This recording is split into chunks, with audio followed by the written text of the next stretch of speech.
Hi, welcome back to another episode of Chris Dyer's Creative Friends, the super awesome podcast show where me, your artist friend Chris Dyer, talks to all his super awesome creative friends. Today, I'm in beautiful sunny Boulder, Colorado.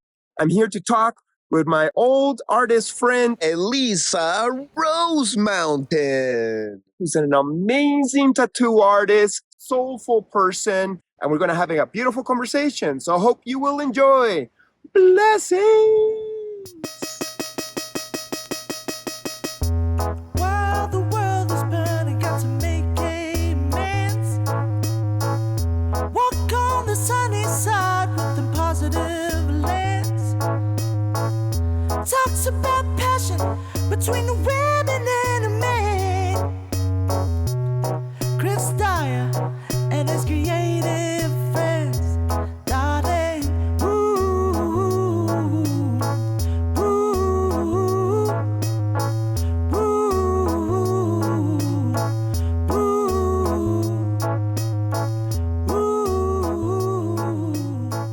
ooh, I like your socks.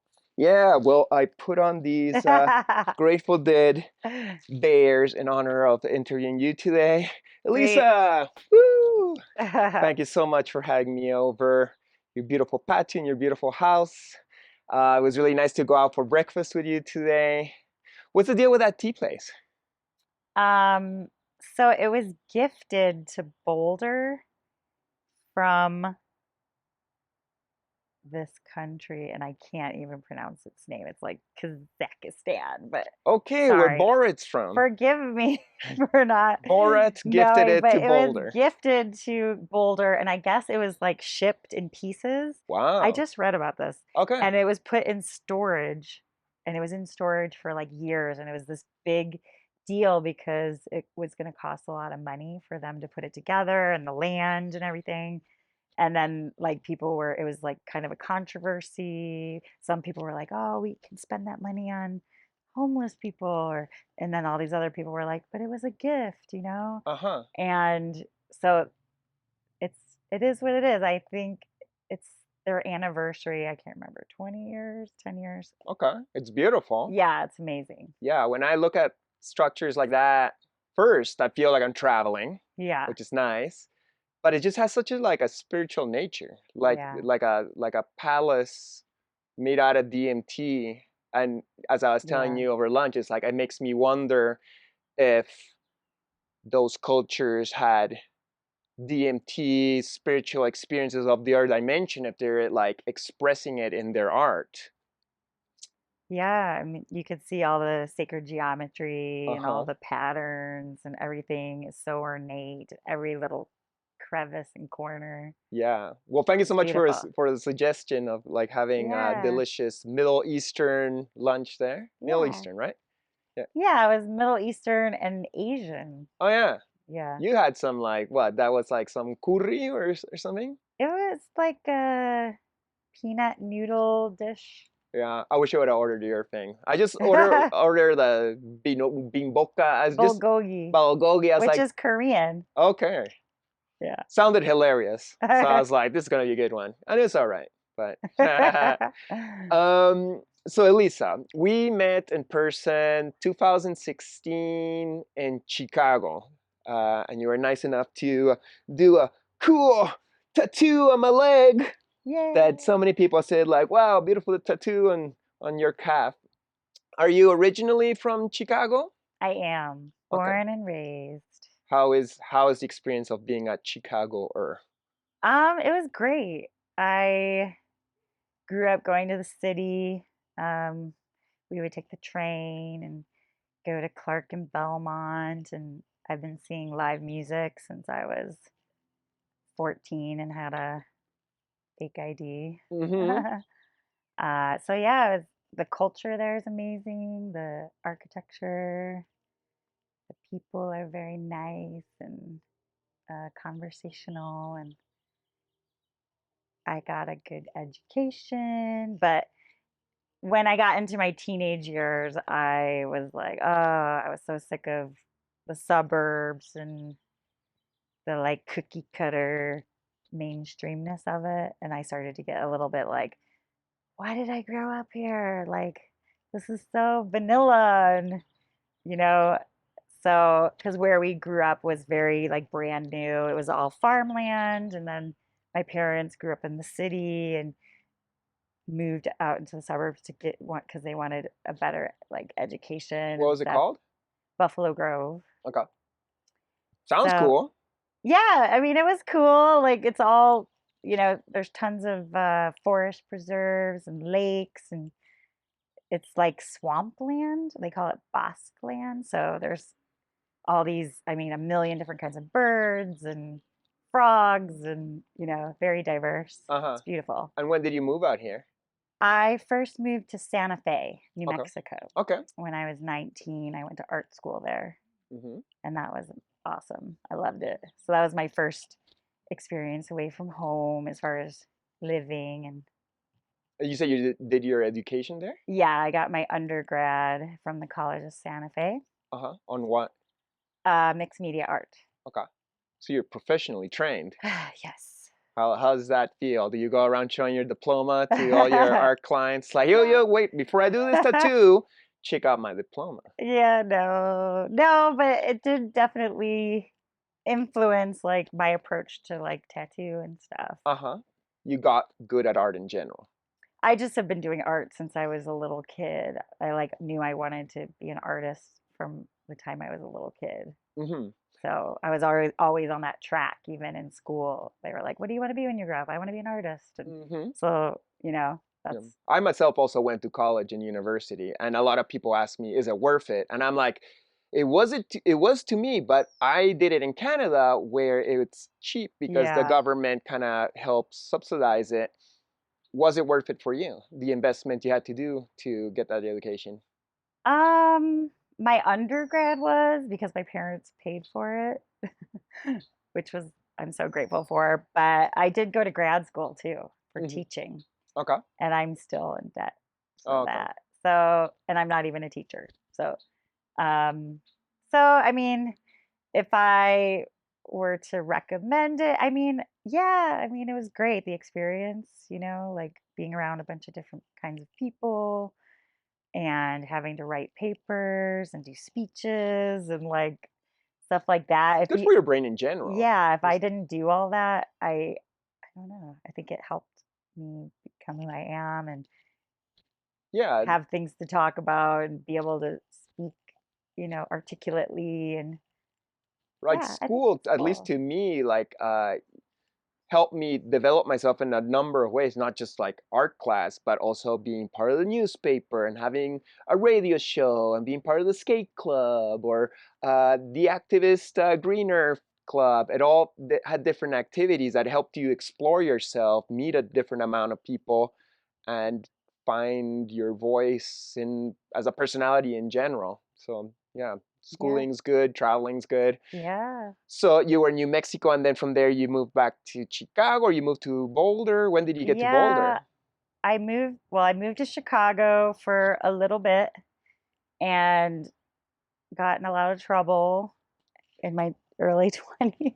Why? Well, Chicago is just, we had such an amazing music scene, and all my friends back home are musicians, a Uh-huh. lot of them. So we just had this amazing music. So when I was young, we'd go to the bars and see tons of live music. I just got in a lot of trouble. I don't want to get into it, but Yeah, it's okay. um, yeah, it was wild and partying. And so I then moved to Seattle for a little bit, Mm-hmm. and I was What there for 5 what years. years are these? This was 2003, no, 2002, 2003 to Okay, like 2007. that's when the visionary art movement was coming up in that area with Tri-14, huh? Yeah, OCO. Okay. Remember that? No, what is that? It was, I can't remember what that stands for, but it was a space that they had, and it was really Okay. cool. There was like this floor made out of crushed crystals and stuff. I think Alex Gray might have created it, or a bunch of people. Uh-huh. I don't really exactly remember, but it was a really cool space where they would have the the art shows and stuff. Okay. Yeah. Did you go to a few of those Yeah. Tribe for Teen Yeah. shows? What impression did it do on you? It was awesome. Like that's when like live painting kind of got started to be a thing, and all the art coming out was amazing and psychedelic, and yeah, Did it's that awesome. influence you to some degree, seeing that kind of art? Yeah, for sure. I mean, I was doing it myself. Uh-huh. So I mean, I've It's like been you like, found your tribe. yeah, and I was drawing like mandalas already, um and then I ended up studying with some artists later. That was later, but um yeah, so after Seattle, I moved back to Chicago, and then I moved out here in 2017. Okay. Why Boulder? Well, I've only been in Boulder for a year. I moved to Boulder because it's beautiful. Mm-hmm. It's pretty. And the mountains are like just amazing and epic and right there. You said you're only been here for a year, but you said you moved in 2017. The Yeah. mathematics make no sense. I was in Wheat Ridge, Colorado, Ah, yeah, where yeah, you yeah, yeah. used to live. Right, Yeah. Wheat Ridge. Okay, so you started with Denver area. Yeah, I started in Wheat Ridge and I lived there for 3 years, and I was tattooing up in Evergreen. Mm-hmm. So it was like 20-minute drive up the mountain. It was beautiful. Okay, Yeah. nice. Sweet. What's the vibe difference between Denver and Boulder? Uh, Boulder's a little bubble. So you really don't have to leave Boulder. Mm-hmm. We have our own little music scene and our own stores, our own little festivals. And I Mm-hmm. honestly don't go to Denver that much anymore, but it's kind of good for me right now. I'm just Mm-hmm. chilling, and I'm not as much into like going out as much. You're chill. So, yeah. You're a 44-year-old like me, so you just want to Yes. be calm and do your art Yeah. and let the world be. Yes. Nice. Yes. 1979 represent. Yes. Um, 79. in this whole process of moving around to all these different places, when did you start tattooing and why? I started tattooing 10 years ago. Okay. So this is my 10-year anniversary. Woo! Tattooing sort of fell on my lap. I was living in Illinois, and I was trading. Well, I still do, but I used to paint hats. Mm-hmm. We had this whole like hat painting I scene. think I remember that. Yeah. That's, probably Facebook days or maybe even MySpace days. I would catch Yeah. your Yeah. hand painted hats. Yeah. So that was my thing. What was it And called? what? Did it have like a name, your brand, or just like No, hat I've always styles? just been Elisa Rose Mountain, so Uh-huh. that was my what I went by. I've painted over 300 and like 75 hats. So I was painting hats, and this tattooer was like, "Do you want to trade some hats for some tattoos?" And I was like, "Yeah, sure." They were Deadheads, the shop, and so I traded two tattoos for two hats or something like that. And then he asked me both times I got tattooed, or offered to do an apprenticeship with me, because he thought my art would translate well into tattoo. And at that point, I was like, I never really even thought about becoming a tattooer. It wasn't really on my radar. I had a few tattoos that I had gotten, and um, so I thought about it for like a year, and then I got in trouble. Mm. I got in trouble with cannabis Uh-huh. in Illinois, and my whole world kind of like shifted. And I was like, okay, this is probably a good time to like shift gears and try something different. And so I accepted the apprenticeship. The stars kind of aligned, and my really good friend lived 10 minutes from the shop and had this house, and she had a room I could rent for pretty cheap, because I knew I was going to be like not making any money while I was apprenticing. So Mm-hmm. so yeah, I did that, and now I'm here. It was great. I feel very lucky that I got to learn how to tattoo. Nice. You're doing pretty good by now, huh? Yeah. Yeah, you're a Yeah. popular tattoo artist. Yeah. Woo! It's fun. Tell me a little bit about your subject matter. You do a lot of mandalas and stuff.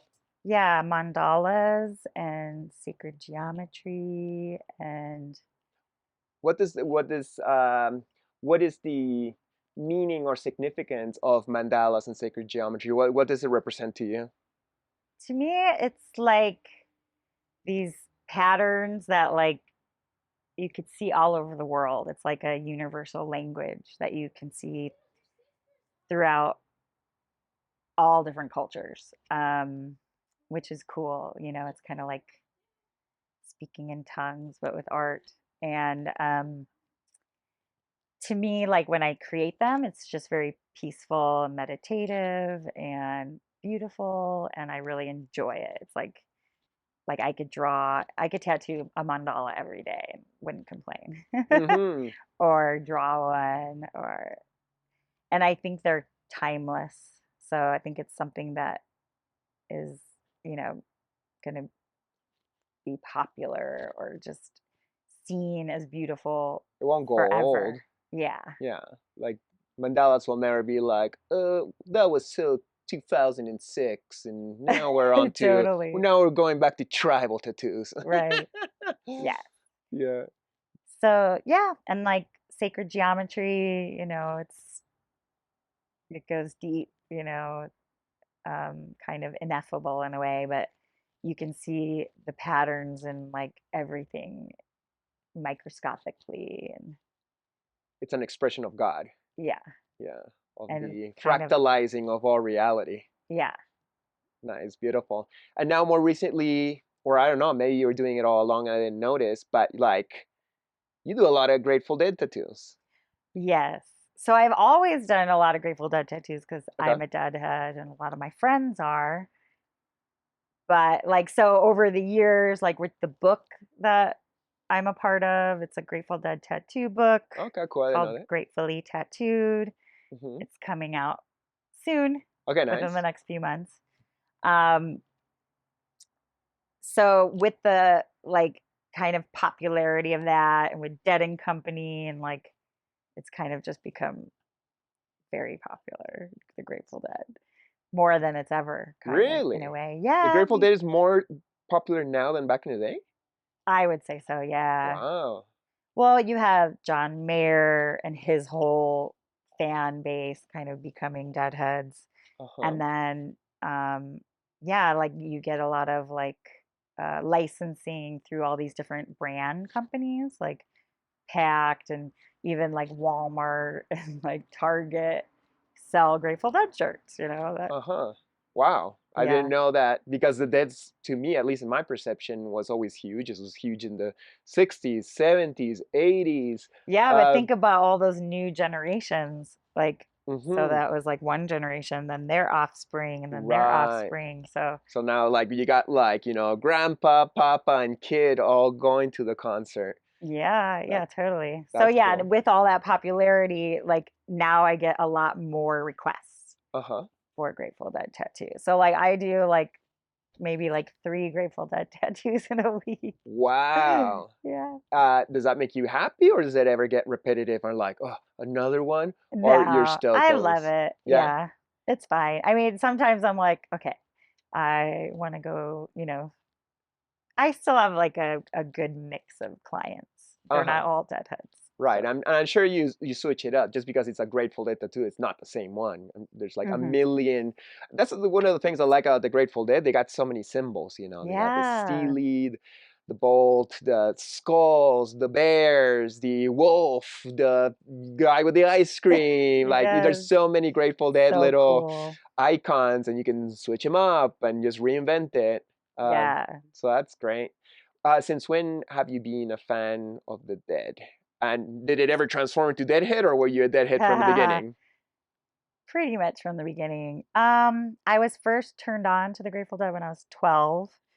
I had a friend in Virginia. We moved to Virginia, and I like the first time I ever saw Grateful Dead heads was literally on our drive to move to Virginia.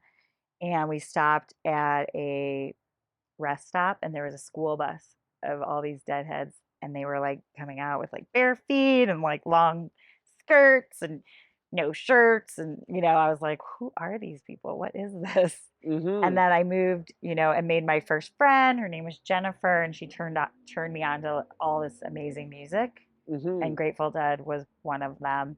And then so we moved back to Chicago when I was 13, and when I was 14, I saw them for the first time. So I got to see 6 Grateful Dead shows with Jerry Garcia. With Jerry. Yep. Nice. And the last Grateful Dead show was my 16th birthday. Uh-huh. So I got to go to it. That's cool that you got in so early. Yeah, yeah. That's So, like I mean, 80s? no, 90s? Yeah. 94 to 95.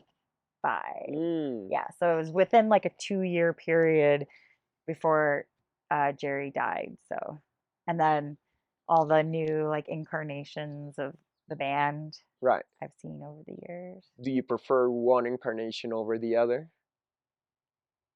I mean, they all have their ups and downs, and I try to just be grateful that the music is alive and we still get to see it, and try to just appreciate it for what it is. But yeah, it's awesome.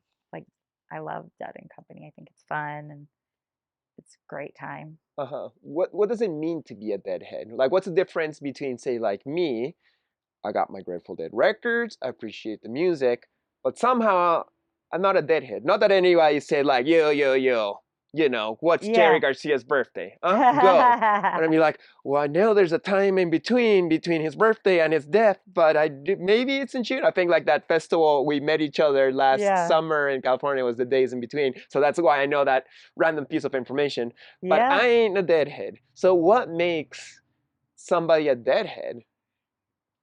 Like what's the vibe? That's a good What question. is a deadhead? Because I can observe them. Like what's this Yeah, obsession with Jerry Garcia and the Dead?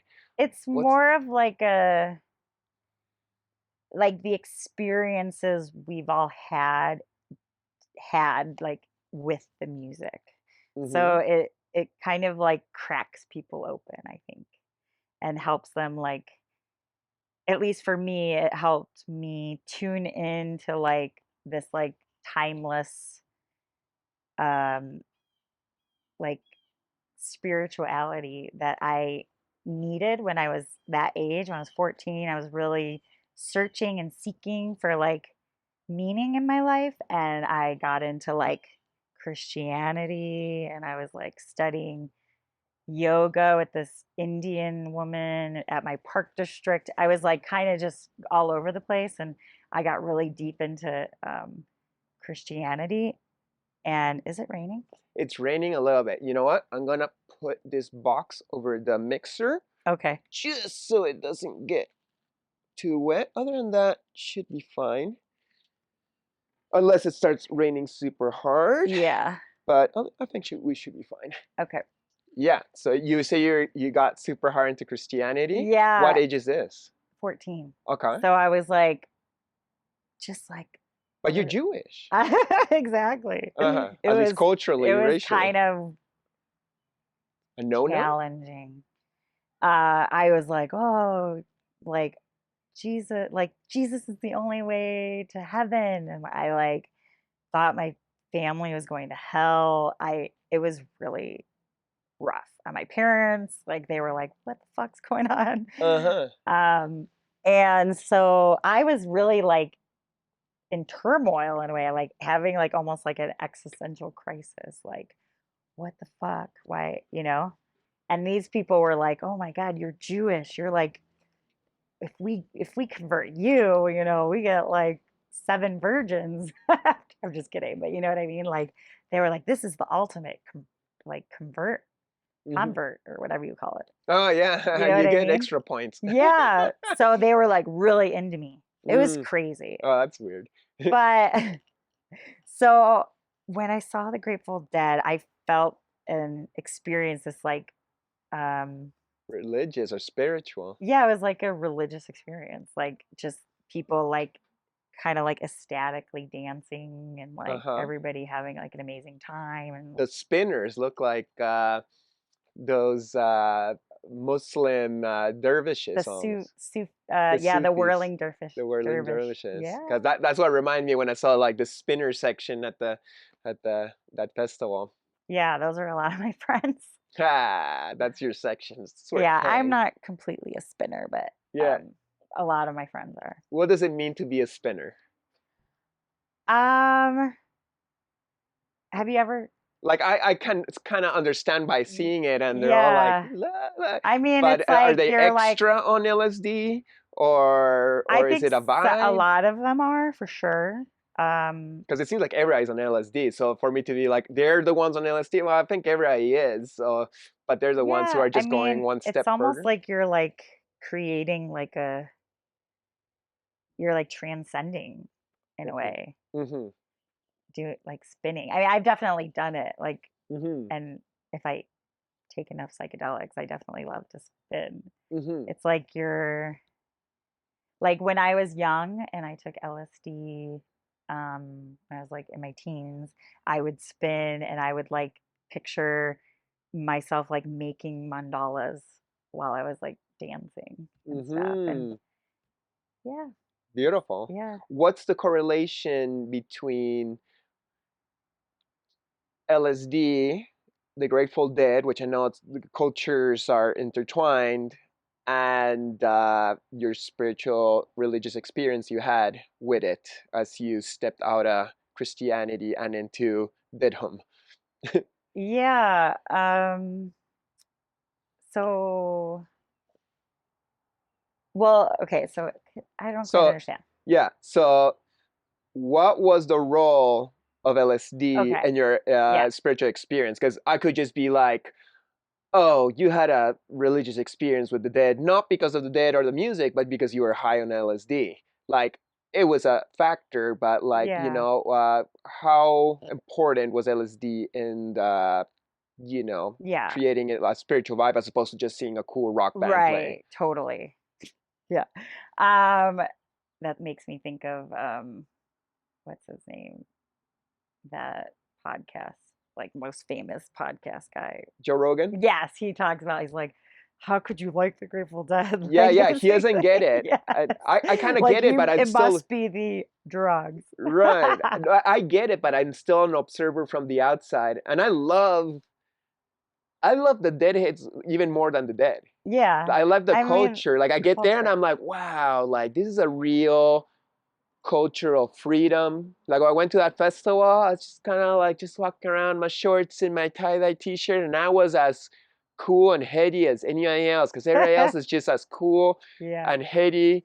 You don't have to like put on like a million cool, super heady like costumes in like in other places, festivals, events. It's almost like it's okay to be simple and silly and whatever is as good. And I really like that. It's got a really relaxed vibe to it, Hmm. that culture.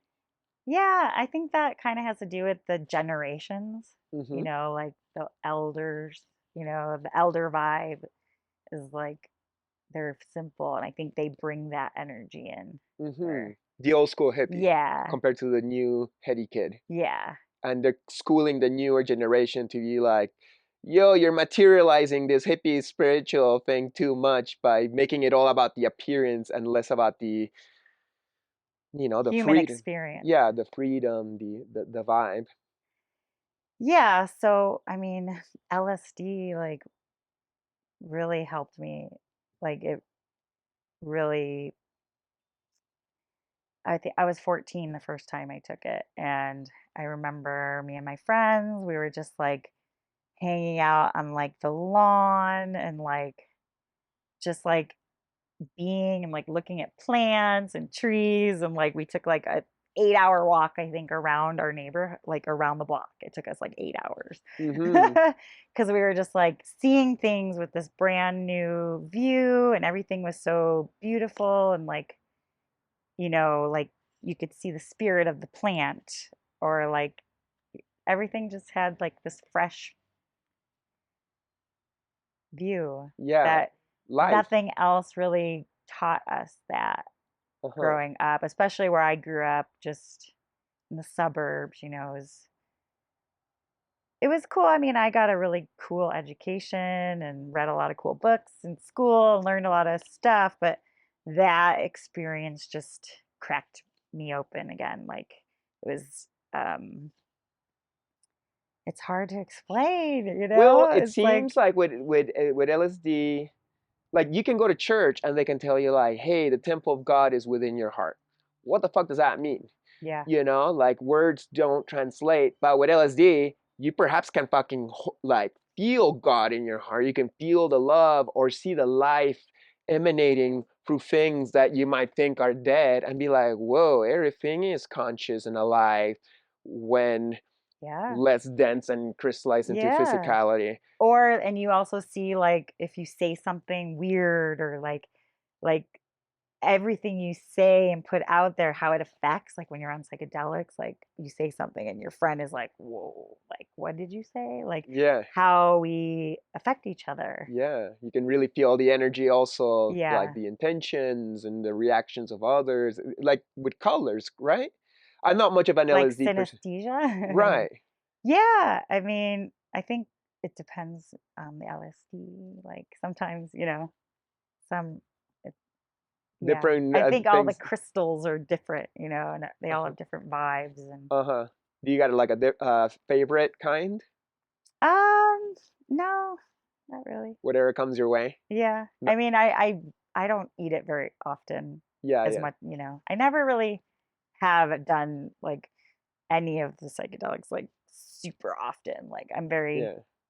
Careful with your sensitive careful of self. where I am when and Uh-huh. like if I have a lot going on or I'm not gonna, you know, Yeah. trip.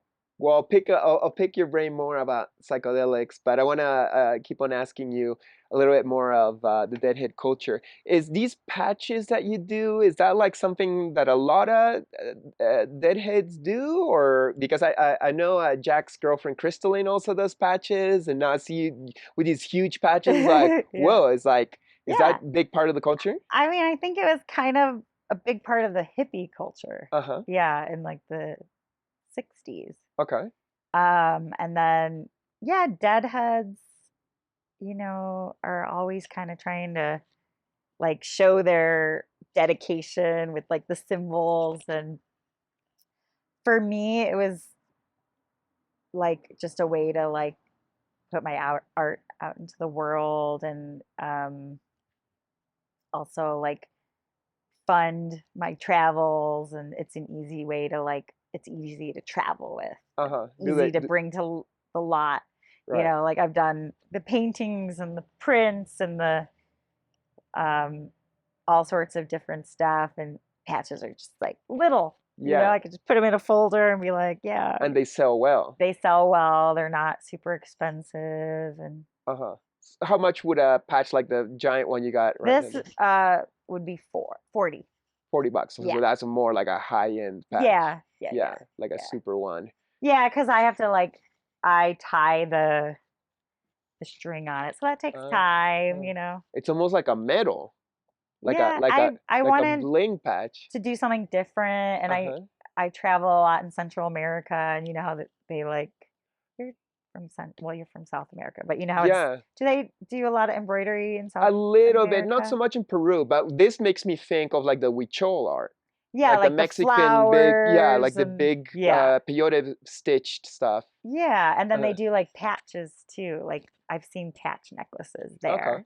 So I got that was inspired by that. Uh-huh. Yeah. Nice, cool. And then you also got the laces thingy or the Yeah, the what is lace that? buckles. Lace They're buckles. just like little medallions to put on your laces. Uh-huh.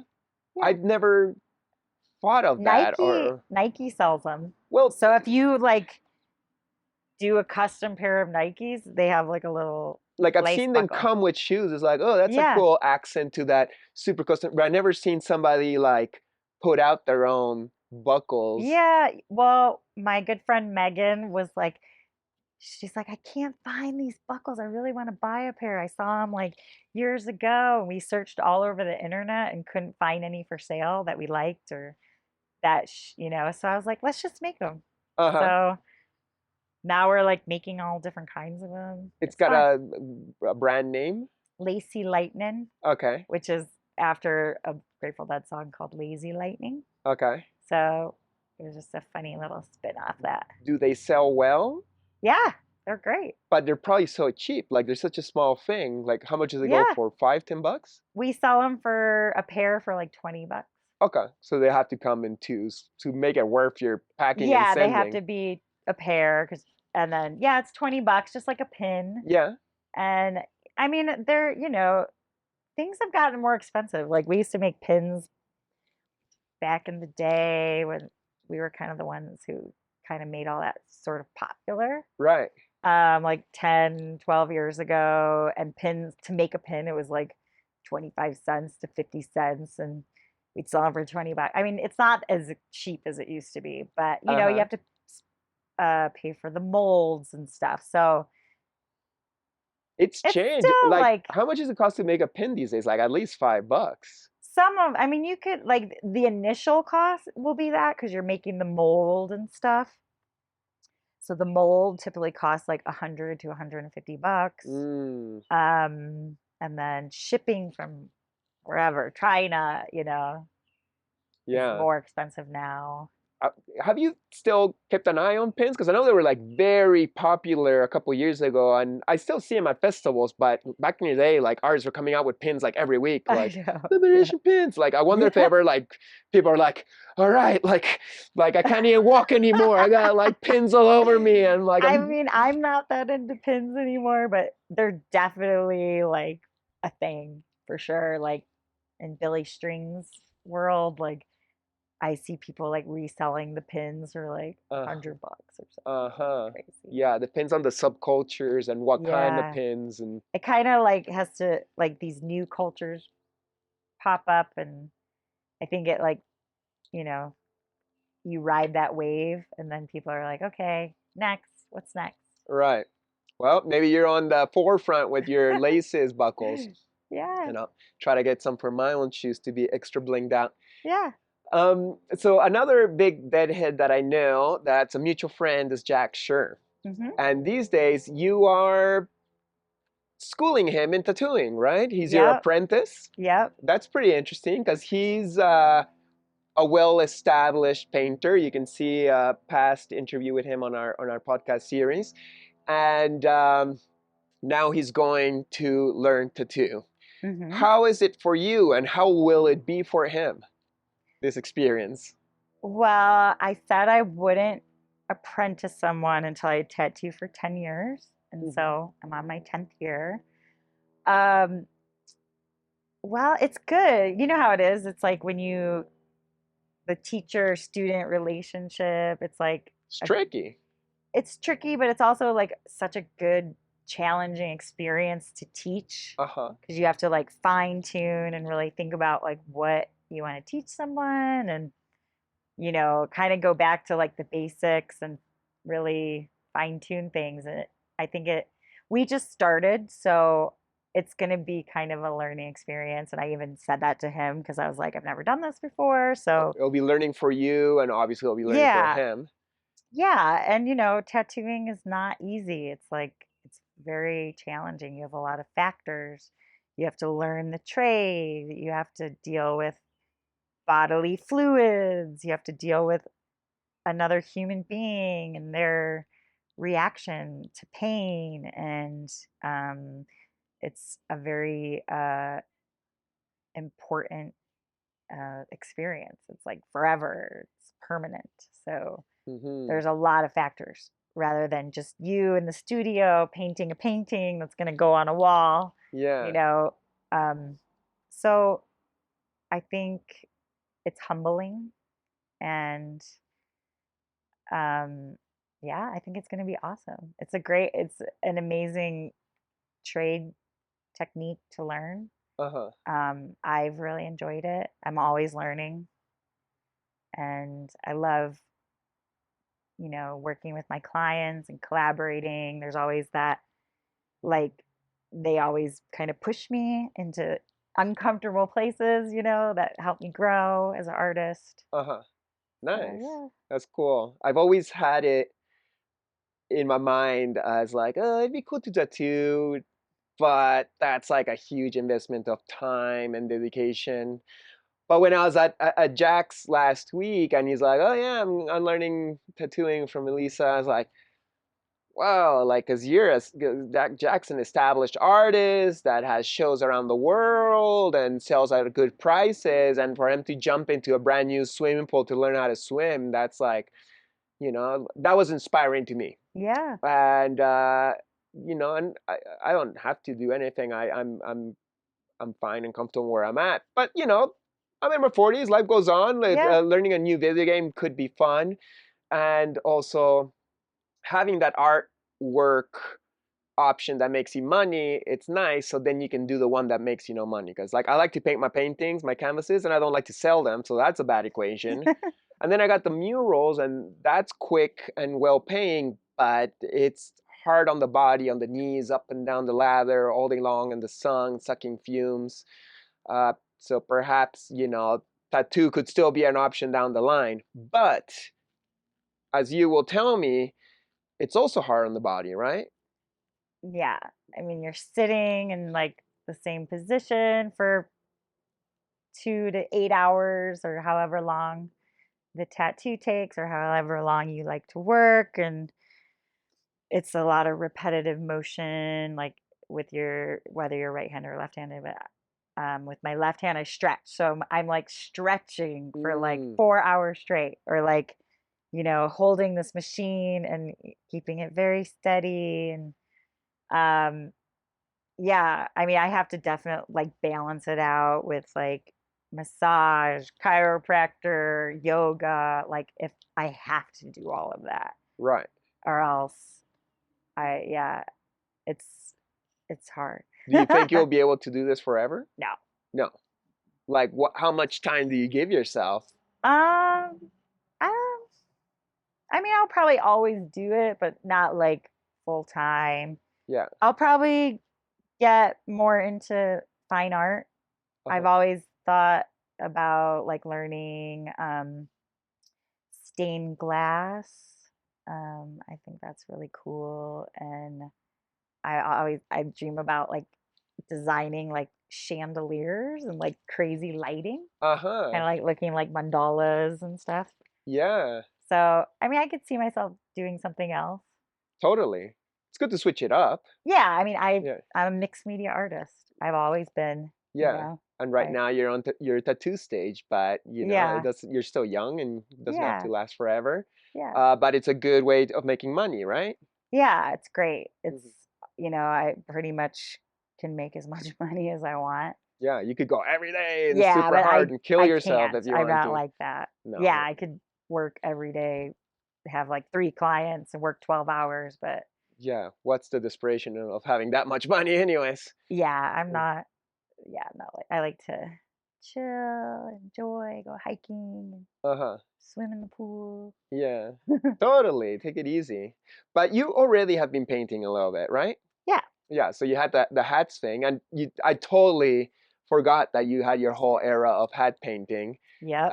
festy kid kind of vibes that Yep. you were. Grassroots. Uh-huh. Yep. And and you also did paintings.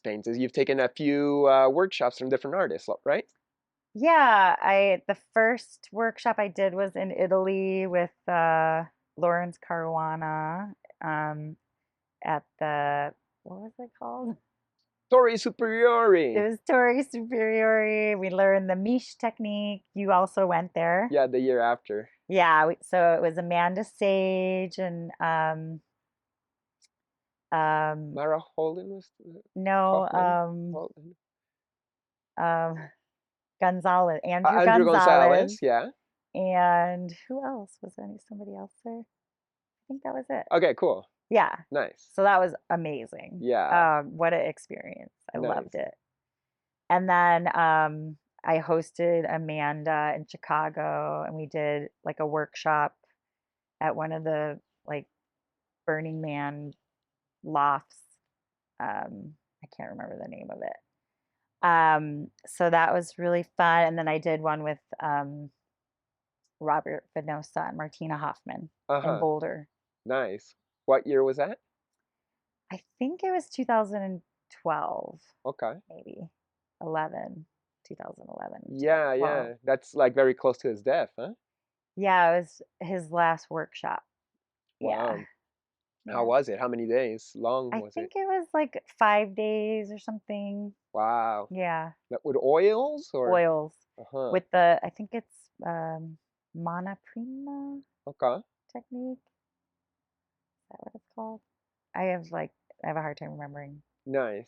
um the name of that technique, but it's where you like, it's very improvisational and you like put these like very fluid glazes on paper that doesn't absorb the oil, so it's like Uh-huh. kind of like photo paper. And then you like kind of make, take a brush and you like move it all around, and there's all these like blobs of shapes and stuff. And then when it dries, you kind of look at it and you see all the little Ah, images in there, and then you right. kind of pick it out, and then Decalcomania is another kind of word for that. Or or frottage even. yeah, what's the name of it? I thought it was decalcomania. Different people got different words for it, Yeah. but it's like basically making a mess and then making a sense from the mess and Yeah, create it into something. it's very intuitive Uh-huh. and improvisational. It's cool. I loved it. Yeah. And they were like, teach this to anyone. They gave us like the Yeah. permission to like pass it on, and it was cool. Nice. Yeah. That's so cool. Yeah. I did a real I don't want to say ghetto, but like a short version of that workshop in Hawaii. It was only like a couple hours, and it was with Uh-huh. gouache and watercolors. So you make a mess with Oh, gouache, yeah. and then you go in with white lines and find and make it something cool, and then you do watercolor glazes, and then you go back with white and Yeah, and build up the little shapes mm-hmm, like his astral circus. mm-hmm, All his paintings were like that. He just did yeah, like a mess, and then it would like turn into this like alien being. yeah. His their house is here in Boulder. Yeah, we Yeah, went to it. yeah. Yeah, during the workshop. So I got to Okay, see all the original paintings of nice. them, and I it was visited really it cool. also, but they weren't there. Like he had already passed, and Martina is in like Europe forever now. But their house still here, and somebody let me go and check it out and see all the Oh, paintings. cool. Well, they went through the flood Yeah, really the bad, flood. so she probably moved a lot of their paintings and Yeah, stuff. but I got to see Astral Circus, where I was like, oh my god, like that's crazy that painting. Yeah. So tattooing is good for your finances, and that gives you freedom, and then you can travel the world if you want to. What have you manifested it with your freedom through your personal abundance? Well, I pretty much can travel whenever I want. Um, I like to take little spurts of travel, and then I come back and like work. I'll be like, okay, I need to save up some money now because I just spent it all. Mm-hmm. Um, so yeah, a lot of freedom because I work for myself. I have my own home studio, so that's kind of why I don't work in a shop, because I don't really like people telling me how much I need to be there, when I need to be there, or I also think that typically, and this is generalization, but the music is like not my thing. Like a lot of the hard, like heavy metal and like punk and stuff, like I can appreciate it, but I don't want to hear it while I'm tattooing. I just like more chill, happy music. Mm-hmm. Um, so yeah, I mean, I feel very independent and free, and I can kind of like rule my destiny, Yeah, that's create my beautiful. destiny. Do I noticed from what you told me that a lot of your trips are trips where you go to retreats and doing ceremonies and different healing modalities. So, tell me a little bit about your current spiritual path, or I don't know if you even have a name for it, or shamanism, or just working with the medicine in general. Yeah. I don't really have a name for it. I'm kind of like a lifelong learner. I've never really been part of one, you know, thing. I mean, I guess I call myself a deadhead, but that's a little different. um, I, yeah, I've been traveling and drinking ayahuasca and working with different plant medicines and just doing like a lot of work on my deeper consciousness and healing some traumas and ancestral traumas. And yeah, it's hard work. It's not easy. It's not for the faint at heart. I think there's a lot of glamour to it, like on social media and stuff, but it's like Yeah, it's not easy and it's not fun, even though a lot of it is fun, because there's I fun think, yeah, aspects. there are fun Like once aspects. you liberate and you start dancing around, you're so free. I Yeah, don't think there's like anything more freeing totally. than dancing around the circle and just being like, "Fuck yeah, I love myself." Yeah, and like the medicine music is Uh amazing. huh. You work more in Colombia, you told me, right? With the yaje medicine. Yeah, so I just went to 2 retreats with them, but I'm going again in August with two. It's called Finca Embassy in Colombia, and it's um, Taita Juanito. They're from Punta Mayo area, and they have this property south, about an hour or so south of Bogota in the mountains, and it's beautiful. There's Mm, like plant baths and saunas, and there's like a holistic clinic there where you can get massages and ozone therapy and colonics and do all sorts of Ayurvedic uh, work with an Ayurvedic practitioner. And then they have all these different malokas for Mambe and the women's maloka and where you do ceremony. It's beautiful. nice. So the men and the women are separated in that modality? Nope, No, nope. but They there's just a. have a women's maloka like to do ceremonies in. Uh huh. So it's a place I think if women are on their cycle, Uh huh. they can go. Okay, they give it space to Yeah, do their own thing if they need to. yeah. Nice. So you've only done the Colombian yaque modality, or you tried others? No, the first uh, 2 times I drank was with a woman in Illinois, Mm-hmm. and the the brew is from Hawaii. Uh-huh. That's a strong one. Yes, it Mm. was very strong. I've It done was some Hawaiian amazing. stuff. It was amazing. Um, yeah, I'm not really like super. I mean, I'm definitely careful about who I drink it with, and Mm-hmm. but I would like to try. I'd like to travel to Peru and do Mm-hmm. some plant dietas and go deeper. Right. And Yeah. as you said, this is hard work. Like, why would you want to do all this? Like, it almost seems like self-punishing sometimes to go and put yourself in a position of such discomfort. Why you do this? Yeah, it's a good question. Why do you do it? I do it because I want to liberate from the discomfort in general. Yes. Perhaps if I can put myself through such pain and discomfort that the rest of life is just kind of like, it's like the head tattoo. Yeah. I went through so much pain to earn this that then the rest just like, and it's not about like how it looks or being cool and shit. It's like, I can earn this stuff and because I'm a tough, badass motherfucker and there was lessons through the pain. There's Yeah. lessons Yeah. through the medicine. Yeah. And like the limpia, like the cleansing, Right. Oh, like yeah.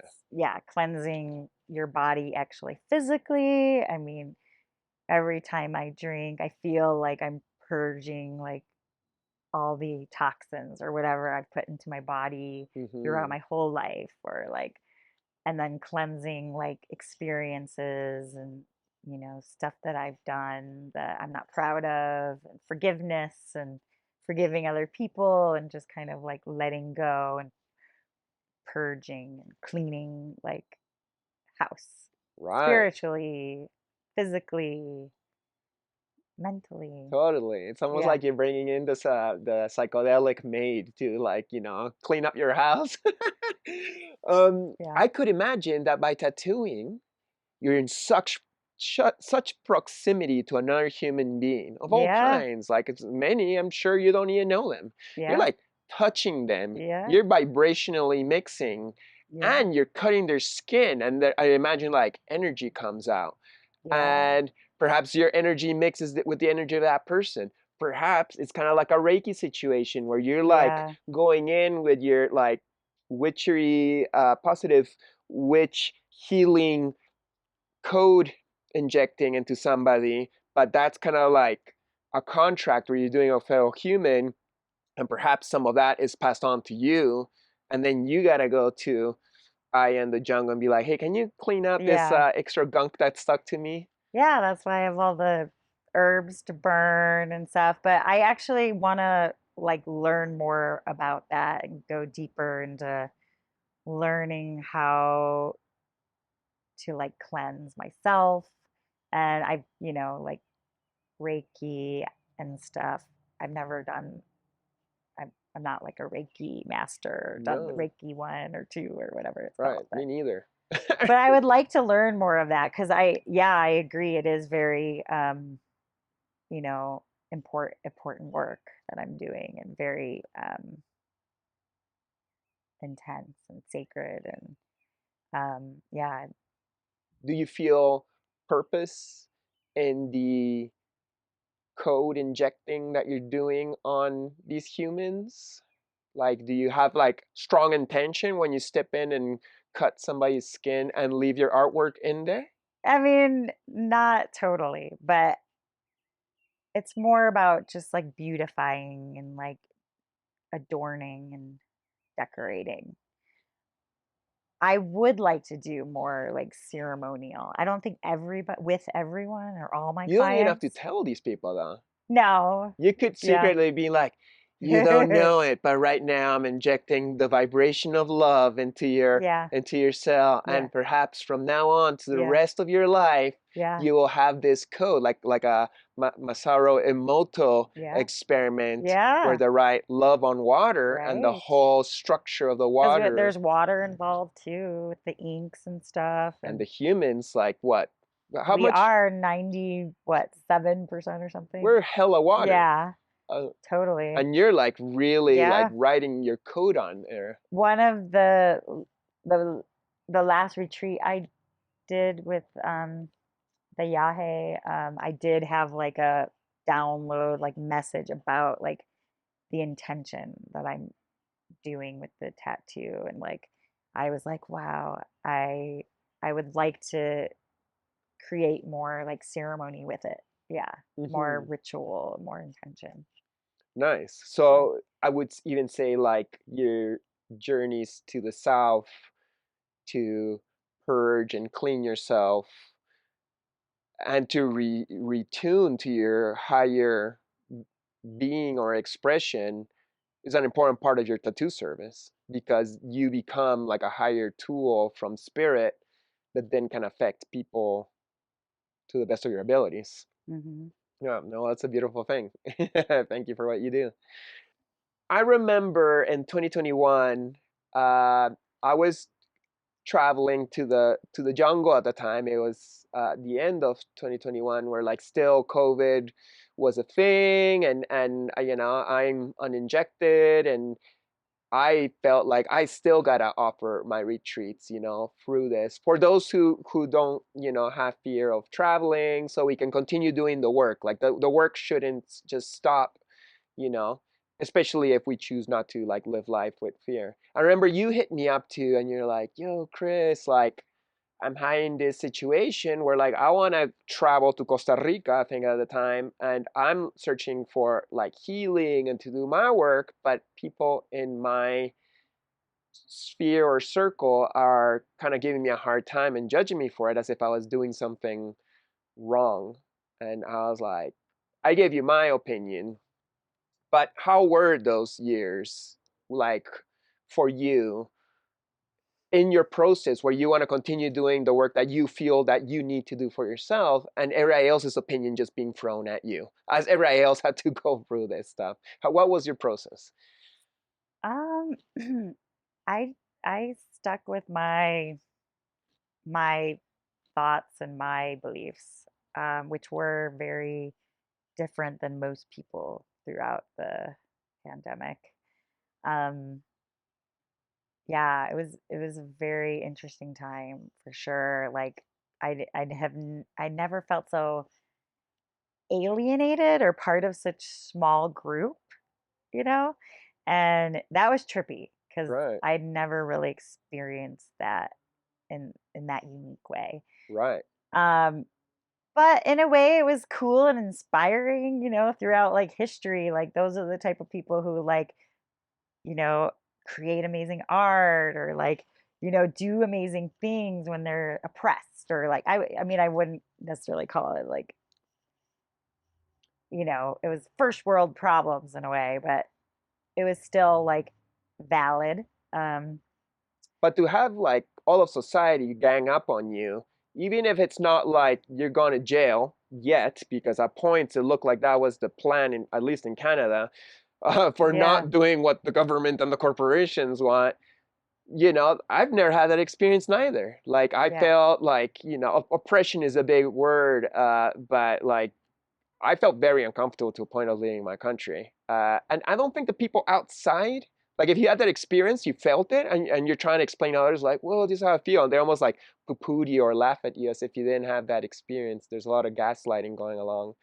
Um, Yeah. but that's why I like to ask people who also went through that experience, because now that it's all like dissipated and gone, it's like, did we learn some lessons? Will we all go through this again? Do you think like humanity will be tricked again into another situation where we're put against each other for, over lies and corporate perspectives?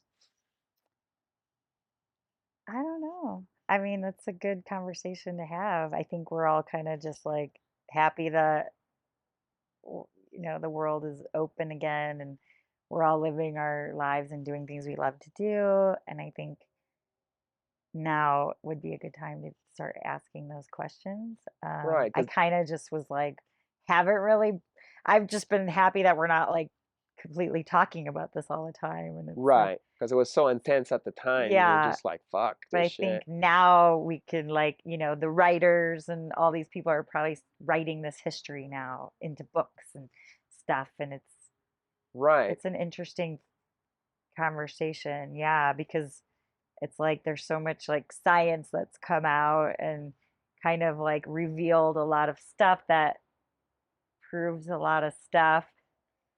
Not to be super like specific. right. Um, Well, a lot of things were shown to be lies, and those yeah, lies were used to, bring suffering to a lot of people. There were a lot yeah, of or make a lot suicides, of money for a lot of people, a or lot of money for these corporations. yeah, yeah, I it's don't want to bring up something negative. The thing is, like, sure, things have passed and we're moving on. yeah, But if we don't kind of like step aside one second, it's like, yo, let's look at yeah, this shit just a little bit and learn our lesson, so that if similar things happen in the future, we're a little bit like, oh, we already saw that one and we saw how they lie and they gang up and they ostracize and etc. Let's be a little bit more compassionate and observant for the next time, if there's a next time, and perhaps there will be something thrown at us again. uh, Humanity's history hasn't ended yet. yeah, and it definitely repeats itself. Yeah, do you Yeah. feel optimistic or pessimistic about where humanity is right now and where it's headed? Do you think we have power? Um, I I'm a little nervous about a lot of the like AI stuff because I think we're already like generations are the younger generations are already moving farther away from nature, and I think the AI stuff will kind of bring us further away, In what way? especially the young. I mean, we're lucky. We grew up like riding dirt bikes and playing in the dirt and, Yeah, like no cell phones and mud was a thing.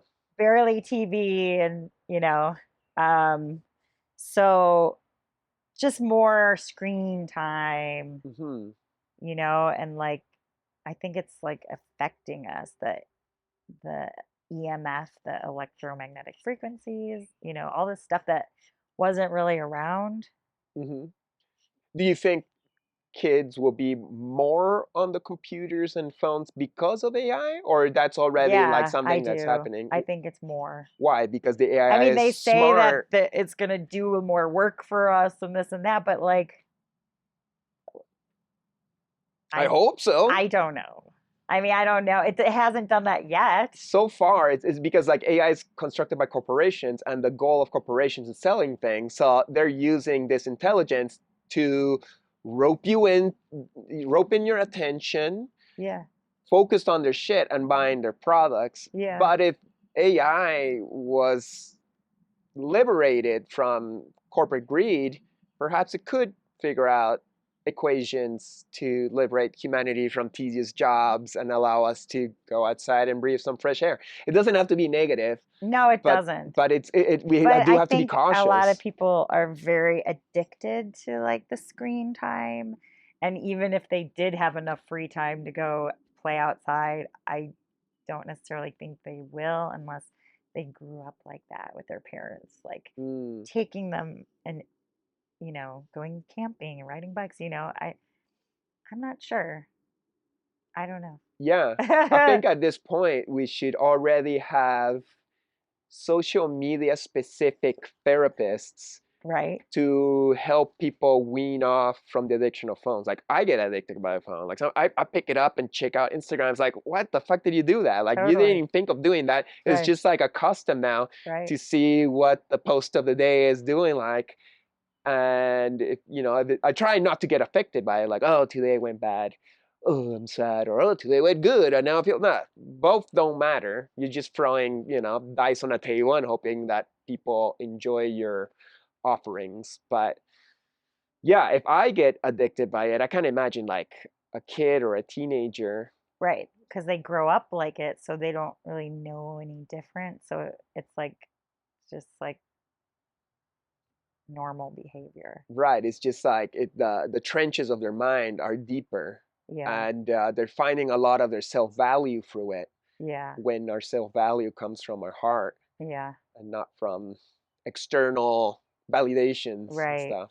But that's like the whole human video game, I think, is the Yeah. journey of loving yourself past all the struggle, Mm-hmm. past the external validations Mm-hmm. or, attacks. You just kind of gotta like love yourself through it all. And that's a hard path. And that's why we go all the way to the jungle to fucking vomit our brains out. Yeah. But yeah, let's hope for the best on AI. Please, AI, be nice to us. We're nice here. Like we just want to like live in harmony. I think most of us just want to live in harmony and be happy and do our art and enjoy the human experience to the best of our abilities. Yeah. At least I do. So, Elisa, we're coming to the end of this conversation. Would you have any final words of wisdom or some tips to young artists or even tattooers who are starting out from your personal experience, something that could help them enrich their lives? Yeah. I think mostly just not comparing yourself to other people, and like it's all about the process and practice. It's all about practicing and like learning, and you're not just going to be like famous the next day you start, or like it takes years of practice and creating your style and seeing what you like to do and what you resonate with, what you enjoy, and building relationships with your clients and it's all by word of mouth. It's with tattoo, at least. So just taking it slow and um, practicing. That's like the journey. That's where the magic happens. And, you Hmm. know, it's all a learning process. And, you'll always be learning. Like, you can always become better at what you do. And, um, yeah, I think that's the major thing. I think a lot of people, especially with the social media now, like comparing yourself to other people and how what they're doing, and just like accepting yourself where you're at, and um, taking it one step at a time. Beautiful. Well, that's a great recommendation for everyone, including myself. Thank you so much, Yeah. Elisa. Woo! And thank you guys for watching another week of Chris Dyer's Creative Friends. Please press that like button, share it with your friends, comment if you have anything to say about this conversation, subscribe, and I'll see you next time. Blessings. Woo!